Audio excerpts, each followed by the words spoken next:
मंडळी, राष्ट्रवादी काँग्रेस पक्ष या पक्षाचं नाव घेतल्यानंतर सगळ्यात आधी जे चेहरे प्रामुख्याने आठवतात ते आहेत अजितदादांनंतर प्रफुल्ल पटेल, सुनील तटकरे, छगन भुजबळ, दिलीप वळसे पाटील।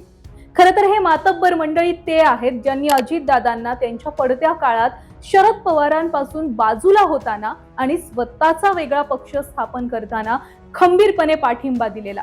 हे नेते ते जे खऱ्या अर्थानं अजितदादांचे उजवे आणि डावे हात होते।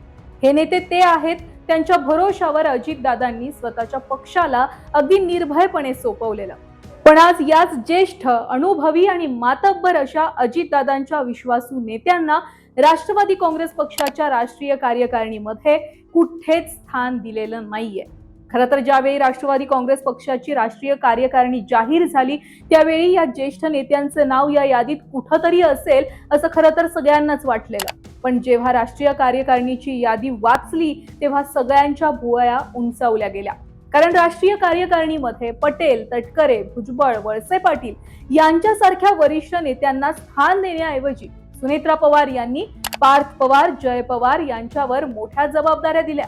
बरं, यंदाची जी राष्ट्रवादीची कार्यकारिणी आहे त्यामध्ये ज्या नेत्यांची नावं आहेत खरं तर ते नेते सर्वसामान्यांना अगदी कमी प्रमाणात माहिती आहेत। पण मग पक्षात वरिष्ठ नेते असताना अनभिज्ञ नेते आणि नव्या बिनअनुभवी तरुणांना सुनेत्रा पवार यांनी संधी नेमकी का दिली? पटेल, तटकरे, वळसे पाटील, भुजबळ यांना नेमकं राष्ट्रीय कार्यकारिणीपासून का बाजूला ठेवलं? याच सगळ्याची सविस्तर माहिती या व्हिडिओतून घ्यायची आहे। नमस्कार। बघा, अजितदादांच्या निधनानंतर राष्ट्रवादी काँग्रेस पक्षाला आणि सुनेत्रा पवार यांना सावरण्यामध्ये जे दोन नेते प्रयत्न करत होते त्या दोन नेत्यांमध्ये एकतर होते प्रफुल्ल पटेल आणि दुसरे नेते होते सुनील तटकरे। या दोन्ही नेत्यांच्या तेव्हाच्या हालचालींवरून हेच लक्षात येत होतं की हे दोन्ही सुद्धा नेते राष्ट्रवादी काँग्रेस पक्षाला सावरण्याचा प्रयत्न करतात। पण कालांतरानं सत्य काहीतरी वेगळंच समोर येत गेलं आणि खरं तर इथूनच तटकरे आणि पटेल आणि राष्ट्रवादीतील इतर वरिष्ठ नेत्यांवर सुनेत्रा पवार यांची नाराजी सुरू झाली। बघा, राष्ट्रवादीतील वरिष्ठांना सुनेत्रा पवार यांनी राष्ट्रीय कार्यकारिणीपासून दूर ठेवण्याचं सगळ्यात पहिलं कारण म्हणजे दादा गेल्यानंतर पटेल, तटकरे आणि इतर वरिष्ठांनी सुनेत्रा पवारांना अंधारात ठेवून अनेक निर्णय घेतले। यामध्ये प्रफुल्ल पटेल यांनी निवडणूक आयोगाला एक पत्र लिहिलेलं होतं। यामध्ये असं नमूद केलेलं होतं की पक्षाचा राष्ट्रीय अध्यक्ष जाहीर होईपर्यंत पक्षाच्या बाबतीतले सगळे निर्णय एक कार्यकारी अध्यक्ष म्हणून मी स्वतः घेईल आणि याच वेळी प्रफुल्ल पटेल यांनी पक्षाच्या मुख्य घटनेमध्ये सुद्धा बदल केलेले होते। आता पटेल यांनी केलेला हा सगळा कारभार सुनेत्रा पवार यांना त्यावेळी माहिती नव्हता, पण ज्यावेळी त्यांना हा सगळा कारभार माहिती झाला तेव्हा अर्थात सुनेत्रा पवार यांनी स्वतः निवडणूक आयोगाला पत्र लिहून असं सांगितलं की या ठराविक तारखेच्या आधी पक्षाच्या वतीनं कोणतेही पत्र व्यवहार हे निवडणूक आयोगाकडे केले गेले असतील तर ते ग्राह्य धरू नका आणि यापुढे पक्षाच्या बाबतीतले सगळे निर्णय फक्त राष्ट्रीय अध्यक्ष अर्थात सुनेत्रा पवार या स्वतः घेतील। बघा, ही होती पहिली ठिणगी जेव्हा पटेल आणि तटकरे यांच्या विरोधामध्ये सुनेत्रा पवार गेल्या। आता वरिष्ठांवर नाराजीचं दुसरं कारण म्हणजे केवळ स्वफायद्यासाठी सुनेत्रा पवार यांना उपमुख्यमंत्री केलं आणि सह्यांपुरतं त्यांना मर्यादित ठेवायचा प्रयत्न केला गेला। बघा, सुनेत्रा पवार यांची पहिली पत्रकार परिषद झाली होती आणि त्या पत्रकार परिषदेत सुनील तटकरे आणि प्रफुल्ल पटेल यांनी सुनेत्रा पवार यांना कुठलेही प्रश्न विचारायला पत्रकारांना नकार दिलेला होता।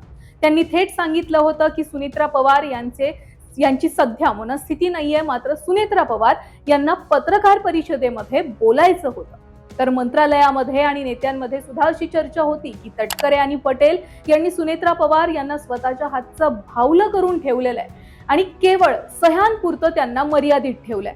आता ही सगळी चर्चा अर्थात पवार कुटुंबापर्यंत पोहोचली, म्हणजे सुनेत्रा पवारांपर्यंत पोहोचली आणि त्यामुळेच पटेल तटकरेंविरोधात नाराजीचा सूर सुरू झाला। आता सुनेत्रा पवार या वरिष्ठांवर नाराज असण्याचं तिसरं कारण म्हणजे पक्षामध्ये गटबाजी व्हायला सुरुवात झालेली। बघा, आधीच दादा असताना सुद्धा पक्षामध्ये काही प्रमाणात गटबाजी होती असं बोललं जात होतं। म्हणजे अजितदादांनी अगदी डोळे झाकून सुनील तटकरे यांच्यावर पक्षातील अंतर्गत निर्णय सोपवलेले होते।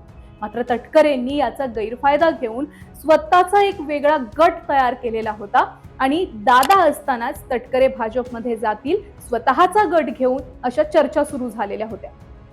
आणि खरं तर सेम हीच स्थिती अजितदादा गेल्यानंतर पुन्हा एकदा राष्ट्रवादी काँग्रेस पक्षात आता सुरू झाली आहे. पक्षामध्ये पटेल तटकरे हा वेगळा गट करतायत अशा चर्चा आहेत.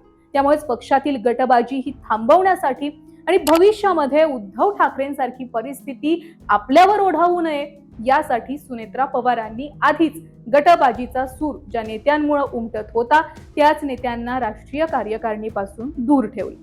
आता वरिष्ठ नेत्यांवर सुनेत्रा पवार नाराज असण्याचं चौथं कारण म्हणजे विधान परिषद निवडणुकीवेळी पार्थ पवार यांना एकाकी पाडणं. बघा, विधान परिषद निवडणुकीच्या वेळी सुनील तटकरे, प्रफुल्ल पटेल आणि पक्षातील इतर सगळ्याच नेत्यांनी झिशान सिद्दीकी यांना उमेदवारी देण्याबाबत दुजोरा दिला. मात्र पवार म्हणजे पार्थ पवार यांचं म्हणणं होतं की काकडे यांच्या मुलाला ही उमेदवारी दिली जावी.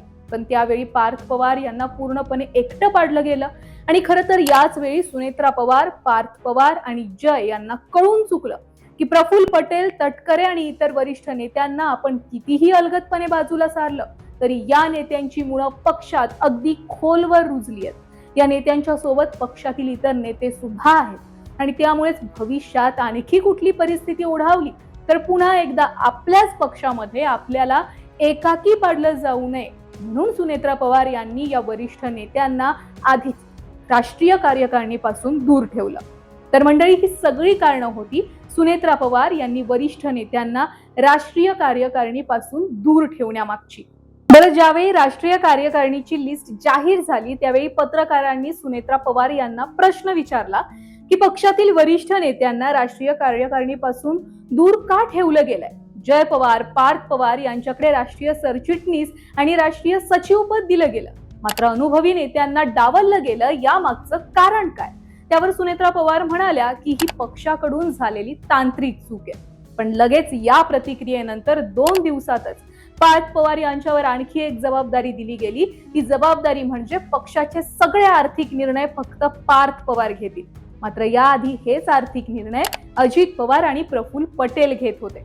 मात्र आता या जबाबदारीतून सुद्धा प्रफुल्ल पटेल यांना जाणीवपूर्वक दूर केलं गेलं आणि आर्थिक जबाबदारी म्हणजे पक्षाची सगळी आर्थिक जबाबदारी फक्त आणि फक्त पार्थ पवार यांच्याकडे दिली गेली.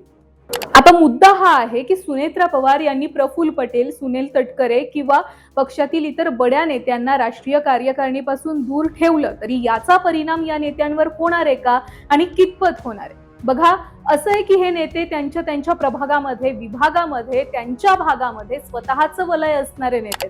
याआधी सुद्धा या नेत्यांनी भाजपमध्ये जाण्याची चर्चा होती. बरं, आता रोहित पवार यांनी दिलेल्या एका प्रतिक्रियेत ते म्हणालेत की राष्ट्रवादी काँग्रेस पक्षातील म्हणजे दादांच्या पक्षातले 22 अनुभवी नेते भाजपच्या वाटेवर आहेत. त्यामुळे आता सुनेत्रा पवार यांनी राष्ट्रीय कार्यकारिणीबाबत असा निर्णय घेतल्यानंतर हे वरिष्ठ नेते पुन्हा एकदा भाजपच्या वाटेवर जाऊ शकतात. पण याचा राष्ट्रवादी काँग्रेसलाच फटका बसेल, कारण सध्या अजितदादा गेल्यानंतर राष्ट्रवादी काँग्रेसकडे वरिष्ठ आणि अनुभवी ज्येष्ठ नेते असणं गरजेचं आहे. सुनेत्रा पवार यांनी भले पक्षामध्ये गटबाजी होऊ नये आणि आपल्याच पक्षामध्ये आपल्याला एकाकी पाडलं जाऊ नये म्हणून जरी वरिष्ठ नेत्यांना डावलण्याचा निर्णय घेतला असला तरी हा निर्णय भविष्यात त्यांच्या सुद्धा अंगलट येऊ शकतो. आणि सगळ्यात महत्त्वाचं म्हणजे कुठंतरी सुनेत्रा पवार यांना सुद्धा निष्पक्ष भूमिका अजितदादांप्रमाणे निर्णय घ्यावे लागतील, भले त्यावेळी आपले स्वतःचे लेख चुकीचे असले तरी सुद्धा. कारण सध्या राष्ट्रवादी काँग्रेस पक्षात अशी चर्चा आहे की सुनेत्रा पवार जेव्हापासून अध्यक्ष झाल्या तेव्हापासून पक्षामध्ये इतर नेत्यांना डावललं जात आहे आणि केवळ पुत्र प्रेमापायी सगळ्या जबाबदाऱ्या लेकांना दिल्या जात आहेत. आता पार्थ आणि जय यांना जास्त अनुभव नसताना सुद्धा, राजकारणातील जास्त अनुभव नसताना सुद्धा सुनेत्रा पवार यांनी राष्ट्रीय कार्यकारिणीत या दोघांना स्थान दिलं. त्यामागची कारणं अर्थात स्पष्ट आहेत.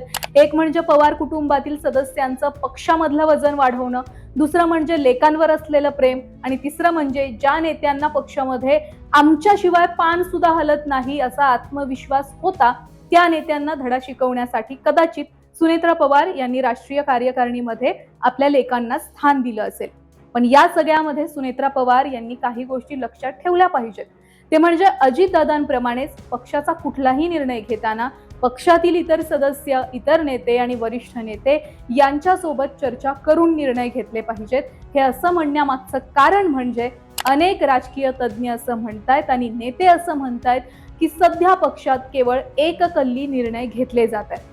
पण हे सगळं जर असंच होत राहिलं तर राष्ट्रवादी काँग्रेस पक्षातील अनेक वरिष्ठ नेते एक एक करून हळूहळू पक्षाच्या बाहेर पडतील आणि पक्षाची जी खरी ताकद आहे, खरं तर ती वरिष्ठ नेते, त्यांचे राजकारणातील अनुभव आणि त्यांच्या पाठीमागे असलेला प्रचंड जनसमुदाय यामुळे पक्षाची ताकद आहे. या सगळ्या गोष्टी सुनेत्रा पवार यांनी अर्थात लक्षात घेतल्या असतील ही अपेक्षा आहे.